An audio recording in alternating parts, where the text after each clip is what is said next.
Bismillahirrahmanirrahim. Hello and welcome to this lecture series on microprocessors. Before going to introduce you to the course, I will introduce myself.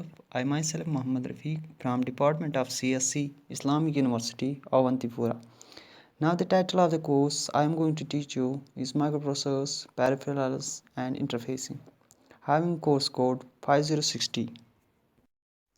In this lecture, I shall give you some important background information so that you have a clear-cut objective about this course. Key points of this lecture are historical background. In a nutshell, how microprocessor came into existence or originated. We shall see how Moore's law came into the picture or role of Moore's law. We shall see how IC technology has evolved. Then we shall see evolution of microprocessors. At the last, I shall discuss key features of microprocessors. Now going in detail about historical background. In 1947, there was invention of transistor. Transistors replaced vacuum tubes. All the things realized by vacuum tubes can be realized by germanium and silicon. They were based on simple logic. Current can be controlled by adding impurities. In 1959, there was invention of an IC. What is an IC? Integrated circuit or an IC is a collection of interconnected transistors, capacitors and resistors fabricated onto a single piece of silicon wafer known as chip. In 1965, Moore wrote an article predicting the future of ICs. Moore gave the prediction that component density would double every year. For example, in 1965 there were 32 transistors on a single IC. In 1966 there were 64 transistors on a single IC. That is, number of transistors on a single IC doubled in 1 year. That was the prediction given by the Moore. In 1971, development of first microprocessor took place. First microprocessor based on IC was developed by Intel. For example, Intel 4004. Now the question is, what is microprocessor? By microprocessor we mean that all the components you found in a CPU like ALU, registers, timing and control unit can be put together on an IC. That is, microprocessor can be considered as a CPU on a chip. It is a single line definition of microprocessor. For example, Intel 4004 was first microprocessor and was intended for making a calculator. It was found that it can be not only used for making calculators, but it has a potential of being used for making intelligent systems. As you can see in the image, Intel Pentium 4 is also an example of microprocessor. In 1976, invention of first microcontroller took place. It is a system on a chip. In it we have CPU, RAM, ROM, timer and counter, I/O ports and serial COM ports on a single IC. That is why it is known as system on a chip. Some examples of microcontrollers are Intel 8051 and Intel 8084. As on lower side of this slide, there is an image of Intel 8051 microcontroller. Now going in brief detail about Moore's law. Law for predicting future of microprocessor industry. In 1965, based on simple observation, Gordon Moore predicted that the complexity of ICs would double every year. In 1975, Moore revised his law, predicted that component density would double every 18 months. In 1995, Moore compared the actual performance of two kinds of devices, DRAM and microprocessors, and observed that both technologies have followed closely the revised Moore's law. Here you can see how IC technology has evolved and its role in making it possible to have a CPU on a chip. In 1947, as you know, there was invention of transistor. From 1961 to 1965, it was the time of small scale integration, that is SSI.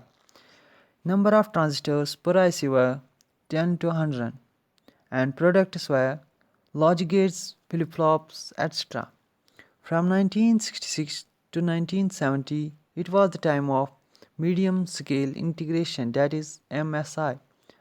Number of transistors per IC were 100 to 1000 and products were multiplexers, decoders, counters, adders, etc. From 1971 to 1979, it was the time of large scale integration. Number of transistors per IC were 1000 to 20,000 and products were 8-bit microprocessors, RAM, ROM, etc. From 1980 to 1984, it was the time of very large scale integration. Number of transistors per IC were 20,000 to 50,000 and products were 16-bit microprocessors, digital signal processors, etc. 1985 onwards is the time of ultra large scale integration and number of transistors per IC are greater than 50,000 and products are 64-bit microprocessors.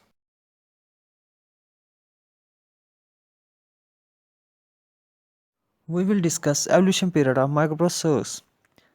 Intel was the major developer of microprocessors. There were other companies like Motorola, Philips and Apple who were developing microprocessors. We are going to discuss Intel series. First microprocessor was Intel 4004.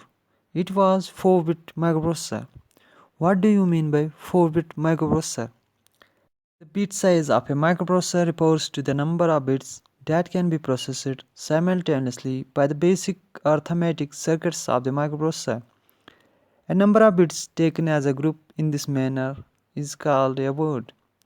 For example, Intel 4004 is a 4-bit machine and is said to process a 4-bit word. We will see how microprocessor technology has evolved. In 1971, as you know, there was invention of Intel 4004 microprocessor. It was 4-bit microprocessor. Then there was invention of Intel 8008 microprocessor. It's an 8-bit microprocessor. Then after that there was invention of Intel 8080 which was also 8-bit microprocessor. In 1976 there was invention of Intel 8085 microprocessor. It is an 8-bit microprocessor.